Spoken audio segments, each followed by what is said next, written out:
Here's your wrestling news for June 8th, 2022, and your headlines for today include: original shocking plans revealed for the Judgment Day, Edge refused to do it. Main roster superstar has complete gimmick change during surprise appearance on NXT 2.0. NXT 2.0 crowns Women's Breakout Tournament winner, future opponent for Mandy Rose. Tony Khan discusses relationship with Eric Bischoff, what had happened if they met face-to-face. WWE Hall of Famer claims stories are secondary in AEW. Jake the Snake Roberts says recent AEW promo made him sick. Former WWE superstar makes huge accusation that Cody Rhodes' injury is fake. Latest on CM Punk's injury and surgery. WWE veteran returns as main roster producer before last week's Smackdown. John Cena meets Ukrainian megafan after fleeing Russian invasion, and more. We are kicking off today with the Judgment Day, who underwent a massive change during this week's Raw. On the show, Edge welcomed Finn Balor as the newest member of the group, a decision fans saw coming as it had been rumored for weeks. What fans didn't see coming was Edge being kicked out of the group, and we now know more about which plans didn't make it to TV. According to Fightful, original plans for the Judgment Day was for the group to have a more supernatural feel to it, and for at least some members to display supernatural powers. However, Edge was dead set against the idea, which, to be fair, would have been a strange turn considering fans had seen all these superstars for years not use these alleged hidden abilities.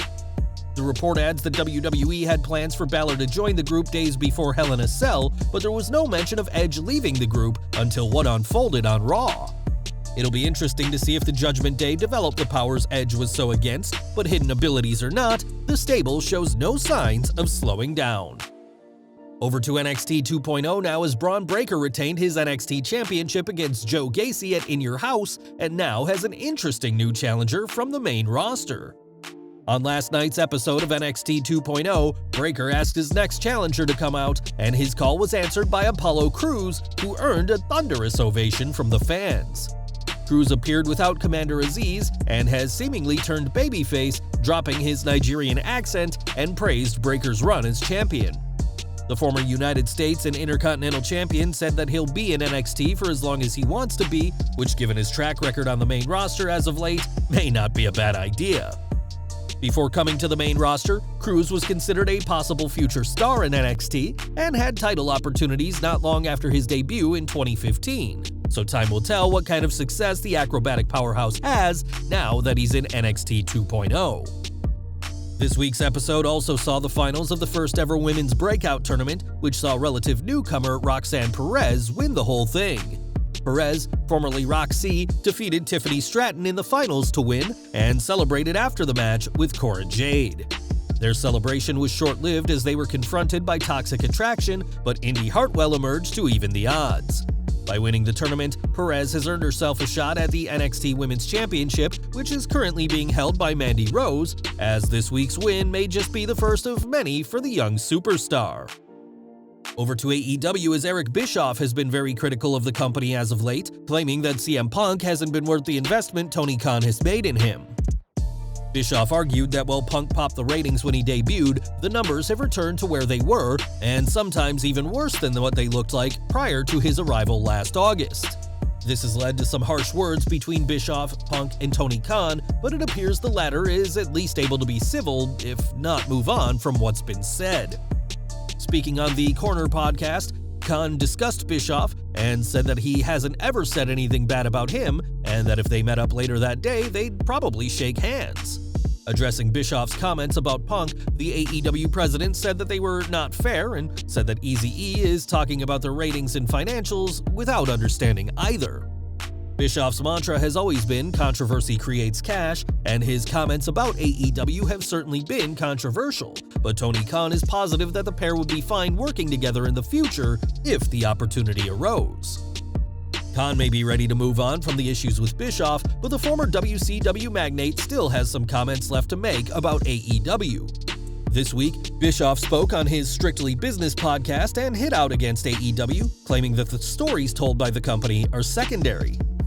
I think with AEW, it's more of a cultural thing where the decision is being made that it's all about the quality of the matches and the dream matches, and the story has become secondary. That's being kind for the most part, and I'm talking about a traditional beginning, middle, and end story with a great arc that takes the viewer on a journey and makes you emotionally invested. That element is mostly gone in AEW. Bischoff went on to say that AEW matches are exhibition for the sake of exhibition, showing off flashy moves without a reason, but did praise MJF's recent promo against the company. AEW has always prided itself on its ability to tell long-term stories, especially in comparison to WWE, who seemingly change plans on a weekly basis, but according to Bischoff, these stories play second fiddle to flashy spots in the ring. Bischoff made it clear during his podcast appearance that he is a big fan of MJF's recent scathing promo, and it's not hard to see why.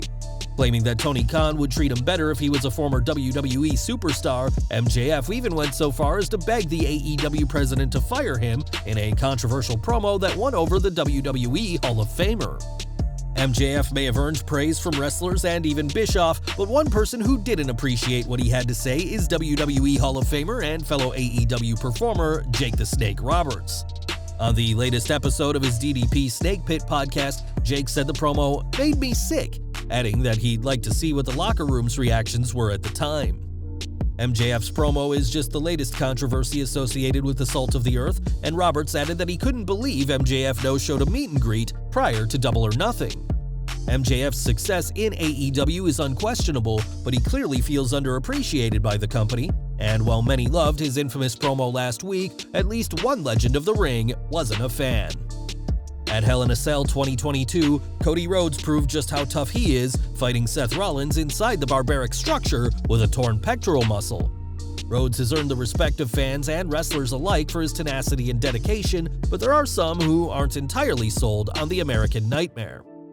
Well, speaking to SE Scoops, Ariane Andrew, formerly Cameron in WWE, speculated on whether Cody's injury, including his very nasty bruise, is more to do with makeup than muscle tears. Him showing up injured, I don't know. I started to learn with WWE and wrestling what is real and what is fake. What's to get people intrigued? Because at the end of the day, this is still entertainment. It's worth stressing that there's absolutely zero evidence to claim Cody or WWE are faking this injury, and it would make little sense for them to do so. After all, Cody is WWE's #1 babyface, and we're not sure why the promotion would deliberately write off one of their most important stars for months. Cody is expected to take up to 6 months to fully recover from his injury, and fans can expect his huge push to resume, despite what some may believe. Last week, CM Punk appeared on Rampage to tell fans that he is injured and will require surgery to sort his foot out, a process that will keep him from the ring. AEW has made it clear that Punk won't be stripped of his world championship and that an interim champion will be crowned, and we now know more about his situation. A report from PW Insider notes that Punk's injury is unlikely to heal correctly without an operation, despite some speculation that he would be able to avoid going under the knife like WWE's Big E. It was also confirmed that not only has he not had the surgery yet, but no dates have been given for when the AEW World Champion will have the surgery. Obviously, the longer it takes to have the surgery, the longer it'll be before Punk can wrestle again, something fans are already hoping to see. A new interim AEW World Champion will be crowned at Forbidden Door, with the champ facing Punk when the time is right, but for now, the Chicago-made wrestler has yet to be cut up. Back to WWE, and Fit Finlay is a veteran of the promotion, but was furloughed in early 2020 due to the situation. Though he was brought back in November, Finlay has spent the last 18 months as a producer for NXT, but got called up this month. It turns out that the former US champion worked as a producer for the June 3rd Smackdown Dark match, which saw NXT 2.0's Sanga defeat Wes Lee. Finlay has been working as a producer for WWE for years, with several stars including Trish Stratus saying they owe their careers to the Irish wrestler. With decades of experience, WWE has a resourceful producer in Fit Finlay, and we'll have to see if last week's work before SmackDown is a sign of bigger things to come.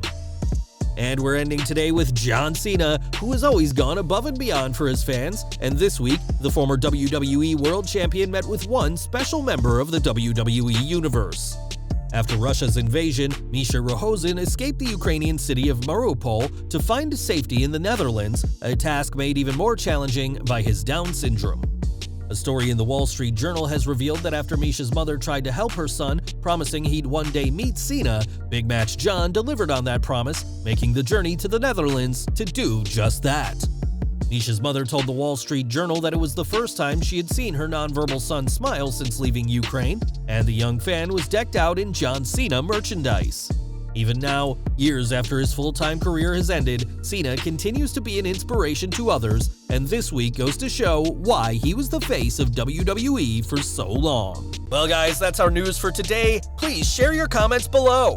Also hit the like button, subscribe to our channel, and hit the bell icon to receive all notifications. And as always, thanks for watching.